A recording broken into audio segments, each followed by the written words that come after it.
System છે, વેસ્ટિબ્યુલર system છે, auditory સિસ્ટમને અફેક્ટ કરે છે કે જેના અંદર ઇન્ફેક્શન લાગતું હોય છે.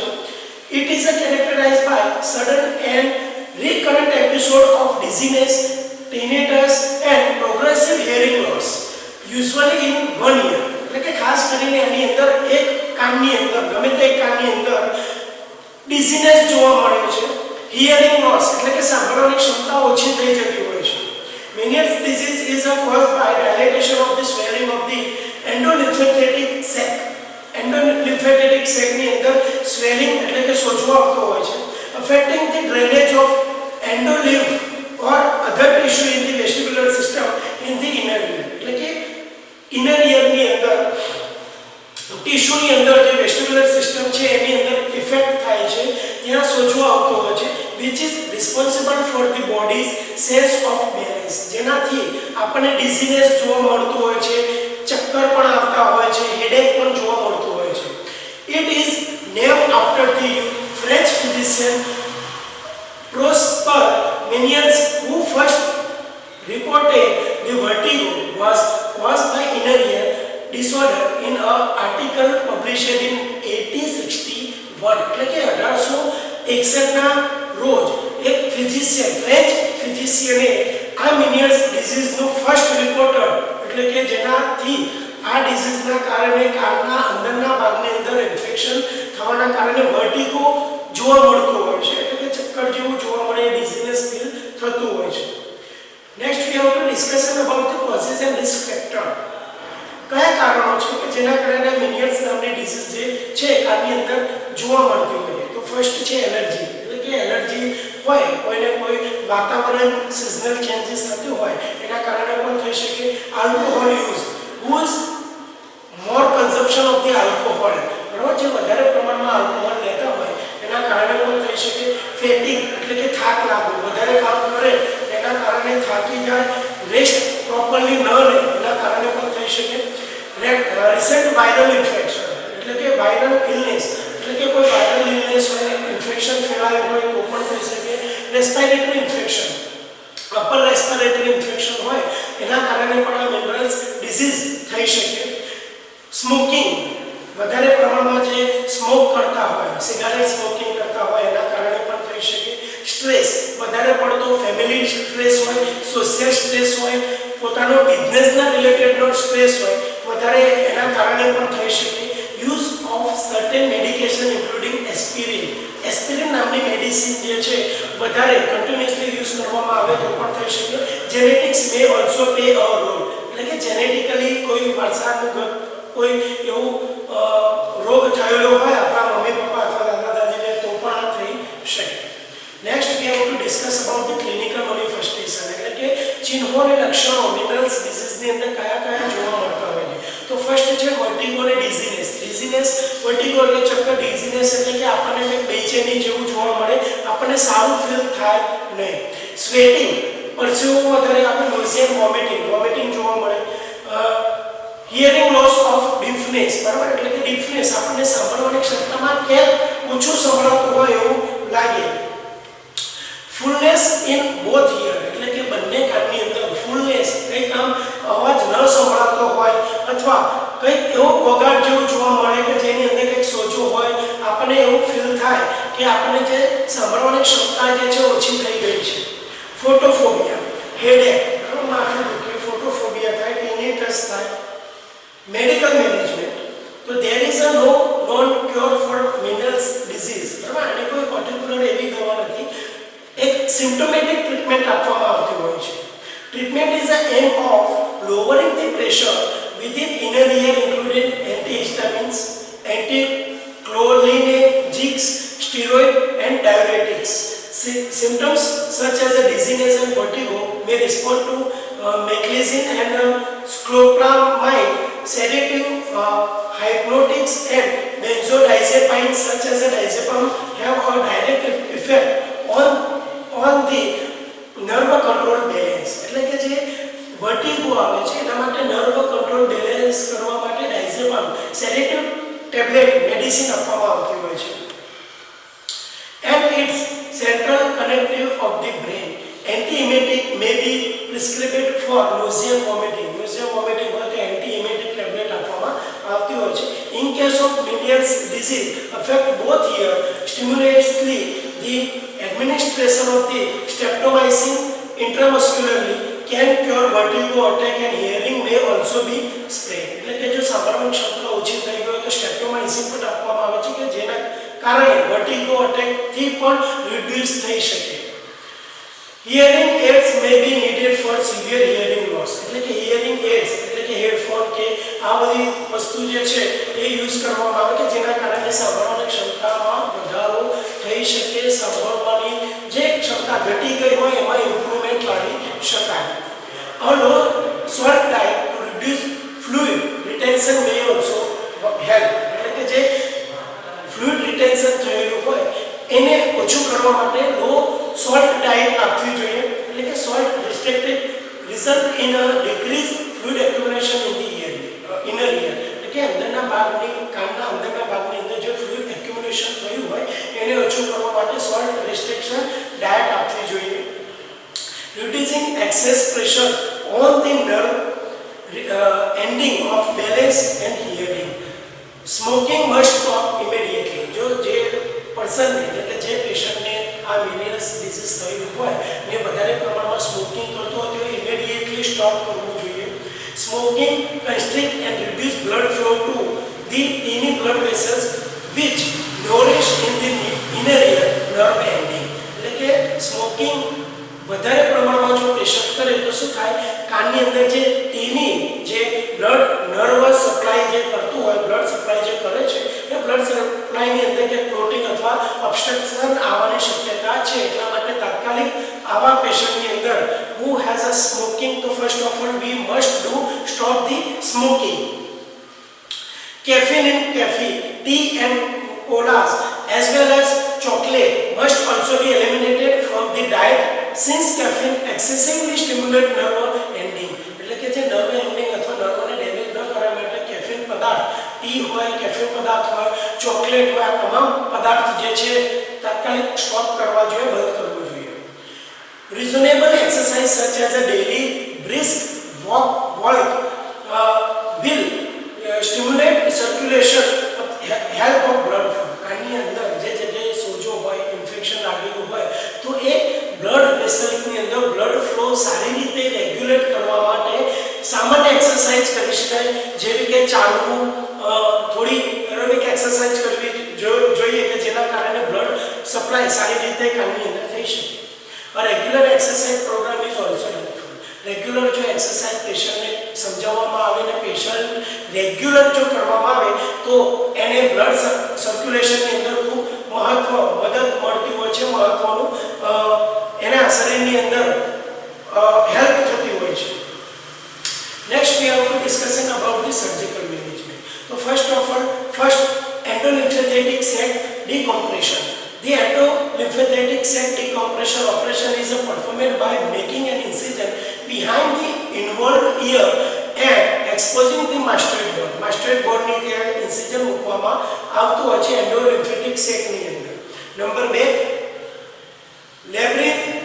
labyrinthectomy using the same approach throughout the mastoid bone and the older procedure endolymphatic sac operation. Inner ear balance organ is exposed. એટલે કે જે inner ear ની અંદર જે સોજો કે એને દૂર કરવા માટે આ ઓપરેશન labyrinthectomy કરવામાં આવતું હોય છે.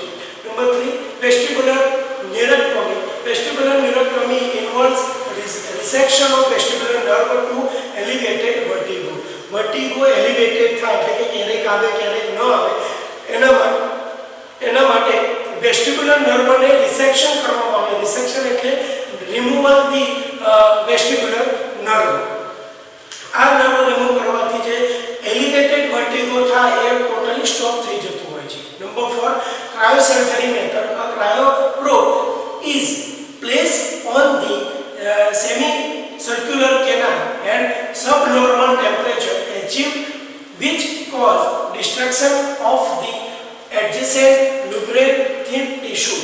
એટલે કે જે ક્રાયોસર્જરી મેથડ દ્વારા સેમી સર્ક્યુલર કેનાલની અંદર શું કરવો, ક્રાયો પ્રોબ જે છે પ્લેસ એ જગ્યા ઉપર રાખવામાં આવે છે અને ટેમ્પરેચર જે છે કરીને ડિસ્ટ્રક્શન ઓફ ધી એડજસન્ટ લેબ્રિથેન્ટ ટિશ્યુ, જે ટિશ્યુ ખરાબ હોય, ઇન્ફેક્શન હોય એને દૂર કરવામાં આવતું હોય છે.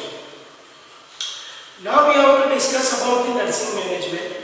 In that nursing intervention, first of all, preventing injury. So, assess the patient for any pattern of dizziness or vertigo. Patient ને પહેલા જોવામાં આવે છે એને dizziness છે કે નહીં, vertigo કેટલા સમયના એપિસોડ આવતો હોય છે. Number next, encourage rest during severe episode and gradually increase activity. એટલે કે એને આપણે જોવામાં આવે છે કે એક્ટિવિટી એનો એપિસોડ વર્ટિગોનો ક્યારે ક્યારે આવે છે આપણે નોટ ડાઉન કરવાનું હોય છે. Encourage the patient to lie down during attack, safe place. Put side rails up on bed if the patient in hospital. જો પેશન્ટ હોસ્પિટલાઇઝેશન હોય તો આપણે એને ટોટલ વાઇટલ સાઇન ચેક કરવાનું છે, એની એન્ઝાઇટી ચેક કરવાનું છે, એને વર્ટિગો આવતું હોય તો એ પણ નોટ ડાઉન કરવાનું છે. Next, instruct the patient to seek assistance before ambulation due to loss of balance during the attack. Avoid the hazards activities such as driving, operating heavy machinery, climbing and similarly activity until 1 week after symptoms disappear. એટલે કે જ્યાં સુધી symptoms disappear ન થાય, ન બતાવે શરીરમાં, જ્યાં સુધી એના રોગના લક્ષણો અને ચિહ્નો અને લક્ષણો જોવા ન મળે ત્યાં સુધી ડ્રાઇવિંગ અવોઇડ કરવાનું છે. ઓપરેટિંગ હેવી મશીનરી એટલે કે કોઈ એવા વર્કર્સ હોય કે જે મશીનરી સાથે કામ કરતા હોય તો આ બધી મશીનરીનો યુઝ સદંતર બંધ કરવાનો છે જ્યાં સુધી એના શરીરની અંદર કોઈ વર્ટિગો અથવા ચિહ્નો અને લક્ષણો ન બતાવે ત્યાં સુધી. Avoid sudden movement that may aggravate symptoms. Avoid bright light, TV and reading during attack which may makes symptoms worse. એટલે કે એને ટીવી છે, avoid bright light એટલે કે આંખની અંદર પર લાઈટ એવી બ્રાઇટ ન આવી જોઈએ જેના કારણે એને સડનલી મૂવમેન્ટ એને થઈ જાય અને કોઈ પણ જાતનો વર્ટિગો કેવું થઈ શકે. Next, second we have to discuss about the ensuring adequate food and fluid. Assess intake and output indicated. એટલે કે intake output chart આપણે મેન્ટેન કરવું જોઈએ. Encourage the fluid and small feeding while patient feeling better.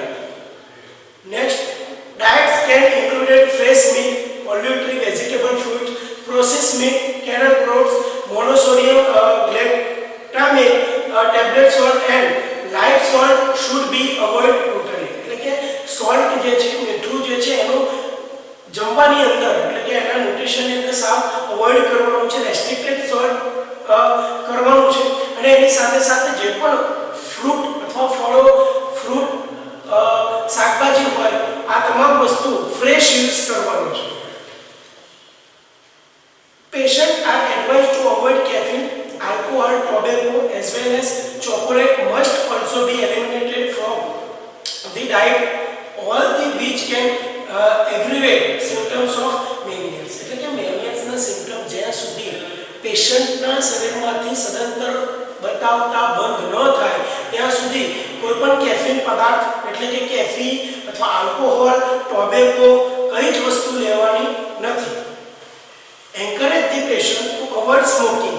પેશન્ટને આપણે સમજાવવાનું છે કે જે સ્મોકિંગ કરતા હોય ટોટલી બંધ કરી દે. Smoking constrict and reduce blood flow to the tiny blood vessels which nourish the inner ear nerve ending. જે blood supply inner ear ની અંદર જે blood supply nerve કરતું હોય છે એ સ્મોકિંગના કારણે સ્ટોપ થઈ જતું હોય છે જેના કારણે આપણે પેશન્ટ અને પેશન્ટના રિલેટિવને સમજાવવાનું છે કે ટોટલી પેશન્ટને સ્મોક કરવા દેવાનું નથી, સ્ટોપ કરવાનું છે. Most patients are advised to adopt to low sodium diet to reduce the fluid retention, typically 1 or 2 gram per day. બરાબર, 1000 થી 2000 mg per day ગ્રામ જે છે એ સોલ્ટ યુઝ કરવું જોઈએ. Olive oils, pickles, food, chips and some cheese are also very high in sodium should be avoided. એટલે કે જે chips, જે વેફર્સ હોય, chips હોય, pickle foods હોય એટલે કે અથાણું હોય આ બધાની અંદર વધારે પ્રમાણમાં સોલ્ટ, સોડિયમ હોય છે જે ટોટલી અવોઇડ કરવું જોઈએ. Administer antiemetic for nausea, vomiting. Nausea અને વોમિટિંગ